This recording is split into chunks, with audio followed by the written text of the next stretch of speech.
Bill Bird, Hector Longo, after Game 16, Week 17 of the NFL season. We talked briefly about the game and then briefly about the season. Patriots 49-21. I'm not going to say I expected the Patriots to win the game after falling behind by 3 touchdowns, but I wasn't shocked either. I'm speechless. I thought they were left for dead.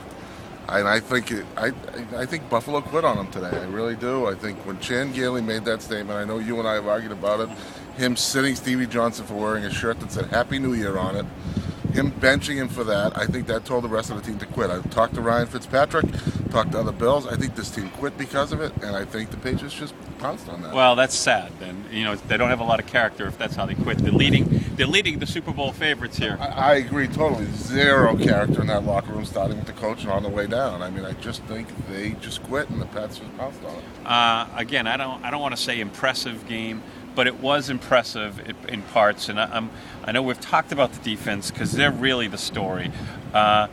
Decent job after falling behind 21-0, and not that they dominated, but against the Buffalo JVs, Bill.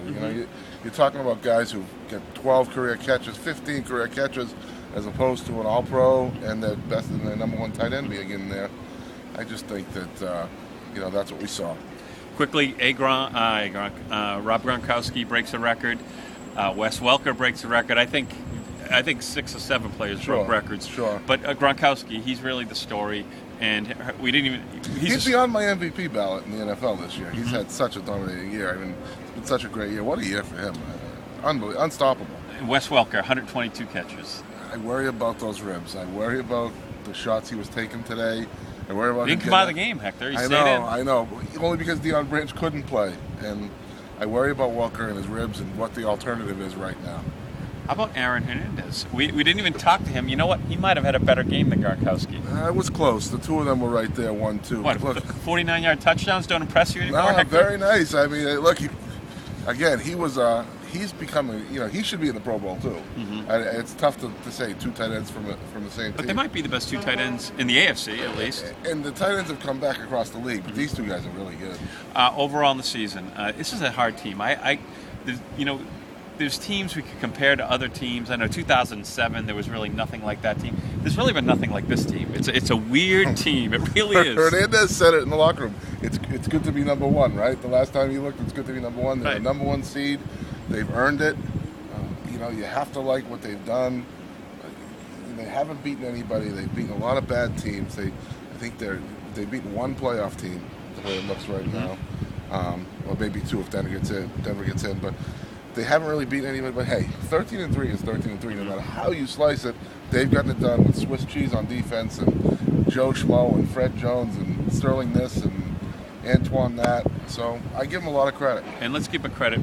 Chung was back, and he looked healthy. I will say he didn't come back. He played healthy. He played like Pat Chung plays, which is make some mistakes, take some bad angles, but he's a physical presence. And at linebacker, Brandon Spikes. He looked a little hurt. Right. He looked like he's still working his way back. Can this defense be semi-decent? And I'm being very good there. I'm being very thoughtful to give them, potentially move them up from being really, and maybe that's too far because they've really been one of the worst defenses in the league. The AFC is so down as it is, and it looks like word out of Pittsburgh that they may have lost Mendenhall for the year. Right. So right now, I say, they can go out there as good as anybody just because the AFC is that weak. And I'll say it again, which I've repeated it basically for the last half of the season. If the Patriots protect Brady, and I write a column in tomorrow's newspaper on Brian Waters, the right guard, who is one of the quiet MVPs of this team. If they protect Brady, the Patriots win, and that's been the case. Other than the Buffalo game, where he threw those interceptions and they were dumb interceptions, they win every game where he has time. He got rattled around tonight. A little bit early, but then again, 4 sacks. But they found a way to protect him. This happened against Pittsburgh.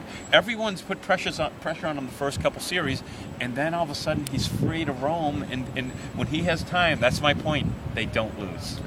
Well, all right. That's all for now. We are going to look at do a wrap up of the season. There is a bye week this week because they're off because they did finish with the number 1 seed. But Hector and I will go in. I know you're going to have some high school stuff, some high school basketball as well. But we will do a recap on the regular season, talk about some key things looking forward because we're not sure who they'll play. Looks like Tennessee could be the 6th seed. And they will play Houston again, which would be very interesting. Yeah. If one of those teams, if Tennessee wins, guess what? Tennessee comes to Foxborough, and I don't think there's any fear of Tennessee. No, not at all. All right, that's all for now. It's been a heck of a regular season. I can't predict what's going to happen, which probably makes it exciting. We'll talk to you later. Take care.